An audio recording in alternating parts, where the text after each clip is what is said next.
All right, today we got a brand new drone from DJI. What should we do for the background today? We got our close-up angle on the 50 mil. This is the Mini 3, their new entry-level drone. $469 for the aircraft, which is pretty absurd when you consider that what an action camera usually costs about 500 bucks now.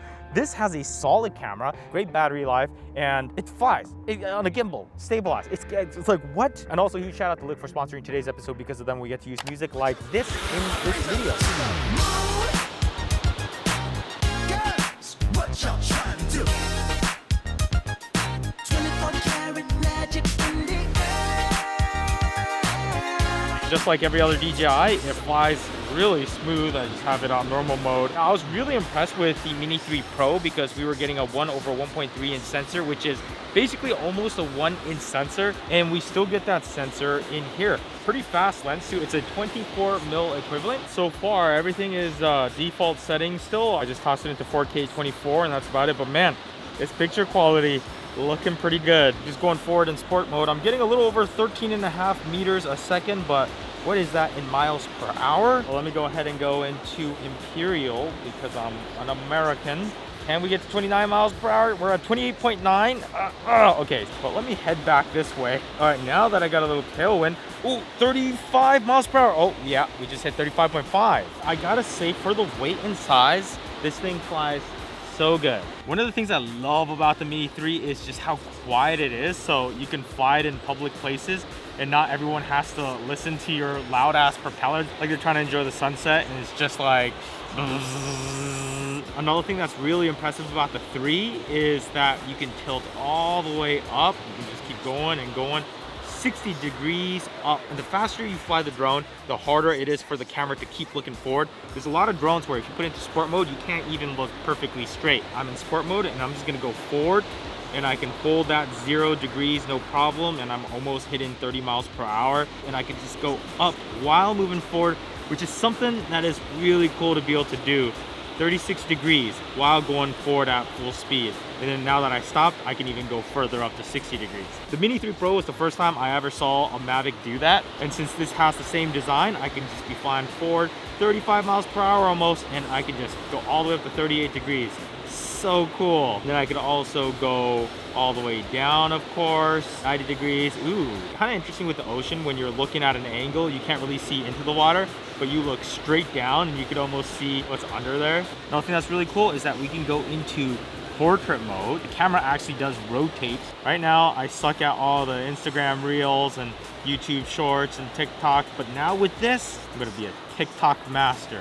It is kind of fun having this vertical composition. It kind of changes the way you get your shots. Let's take a look at some camera controls real quick. So we have 4K up to 30 frames per second. So we go to 2.7K, we get up to 60 frames per second there. And full HD also tops out at 60. So no super high frame rates, no 120 frames per second. So I can go manual in my white balance here, okay. Going over to the exposure, I got my ISO and my shutter speed control over here. But I'm not seeing an option for de-Cine-alike. So that's something that we did have on the 3 Pro. So there's normal color, which this is, and it looks great, but there's not that much flexibility with it. If you don't plan on doing any color grading, I think you're gonna be pretty satisfied with this color and the look. Another benefit of the 3 Pro was that you were getting that O3 image transmission that was giving you 1080p signal straight here to your controller. Here we're getting 720p, so a little bit less resolution and quality, but honestly, it looks pretty good to me on this screen. Plenty for me to at least see off of.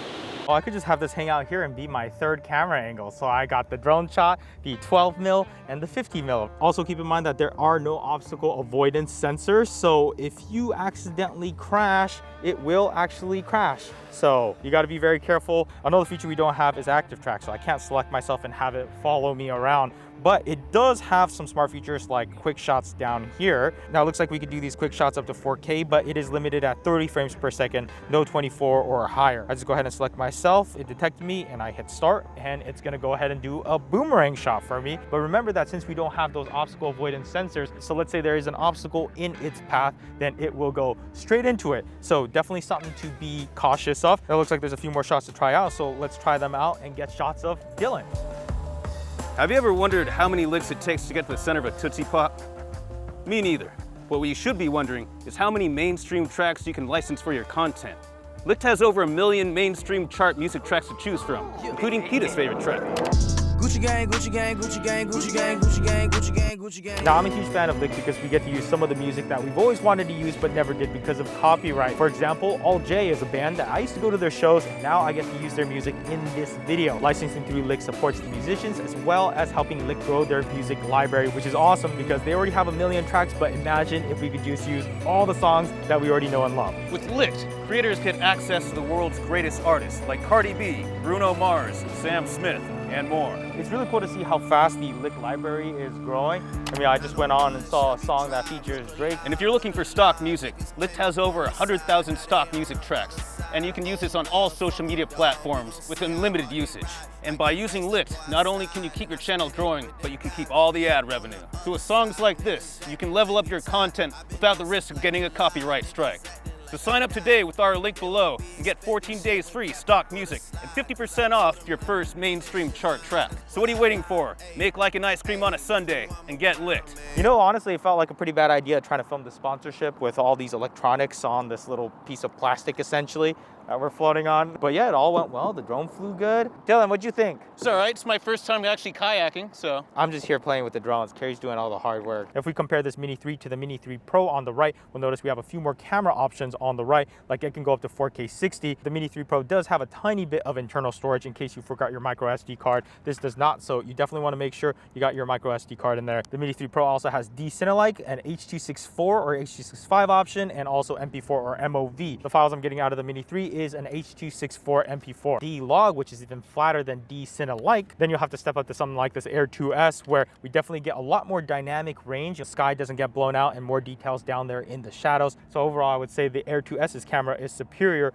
But what is really impressive about the Minis is that it has an f1.7 lens. So the Air 2 and even the 3, it opens up to f2.8 maximum aperture. So even if we match the shutter speed and ISO, the Mini 3 is still going to be brighter. So to compensate for that stop of exposure difference, we basically have to double the ISO on the Air 2S. And what's interesting about that is the Air 2S is now much noisier than the Mini 3. So in low light, I'm actually getting really good performance out of this Mini 3, even better than the Air 2S. And funny enough, even when you compare it to the Mavic 3 Cine, it actually looks cleaner. So again, it just comes down to the lens and sensor combination. I mean, you just get so much more exposure out of an f1.7 than an f2.8. Let's go ahead and switch up the scenery a little bit. Where should we go? There's a gate. Should I just go through it? What's funny is that this cart just makes me feel so much more legitimate that I think I'm less likely to get kicked out, actually. Like, I think they're gonna be like, oh yeah, obviously he's here for work, like professional, he's allowed to be here. Totally. I can just walk anywhere with this. It's like when people put on like those orange vests and they just walk wherever they want and people don't question them.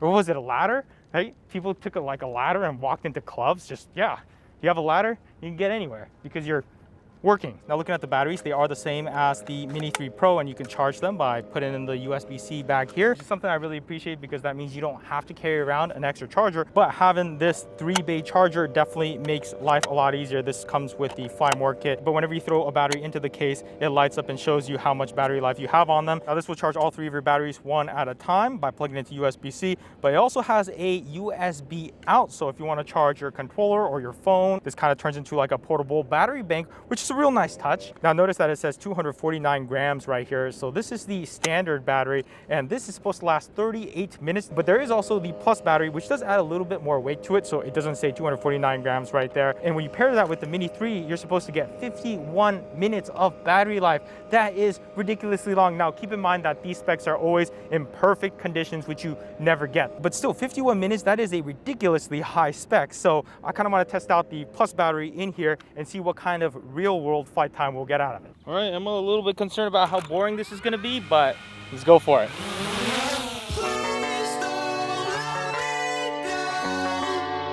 Flying for a little over 10 minutes now, and I'm still at 77% battery.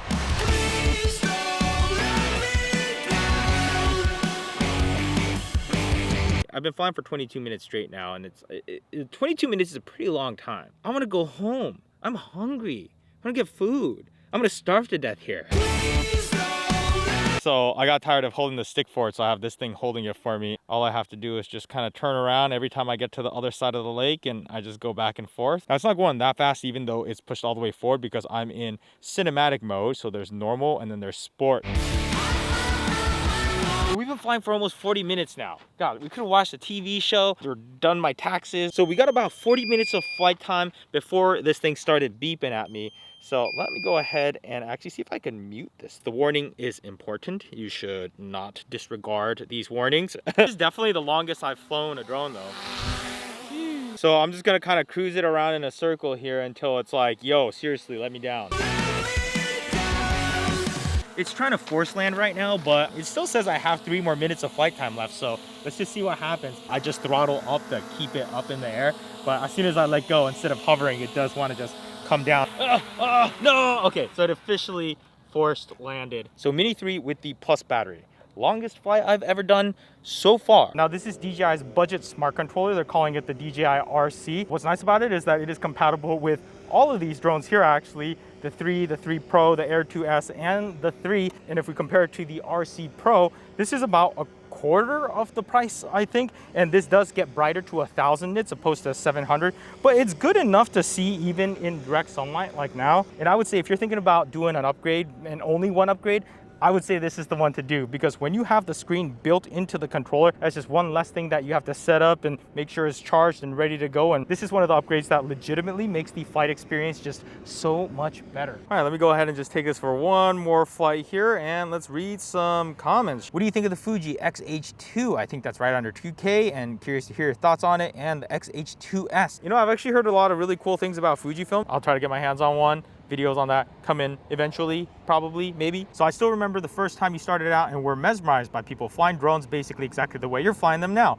It's been fun to watch you constantly grow and learn. Thank you so much, Loki Parts. Flying drones has definitely become more of an addiction, but it's definitely one of those things that's super fun because you can constantly progress at it. Like every time I go out and fly, even now, I just feel just that much more natural with the controller. I don't really have to think about what I'm doing with my hands anymore. Great video, dude. I'm a retired Air Force plane mechanic. I'm flying the Air 2S and Mini 2, new to FPV. Yep, you convinced me to get an Avata. Plan on using it for real estate videos too. Keep the videos coming. I think you're gonna have fun with Avata because FPV, completely different animal than a Mavic. You just can't really compare the two because Mavics are great for getting those super smooth, super stabilized 3-axis gimbal shots, very cinematic, and it almost looks like a camera on a gimbal because it is a camera on a gimbal, except for it's also attached to propellers. But flying FPV feels a bit more like organic. You feel more like a bird than anything else. Big JM Stream says, dude, did you really publish a video with you sitting on the toilet? I had to rewind that back because I couldn't believe it, and now I have to forget it twice. I'm sorry to have scarred you with the side of my butt. Well, you see that much side butt wearing a Speedo, and that's appropriate in pools, but I will refrain from posting more side butt in the future. Thank you so much for watching. Links down there in the description if you are interested in picking up one of these Mini 3s or any other DJI stuff, and that is all. See you guys later. Bye.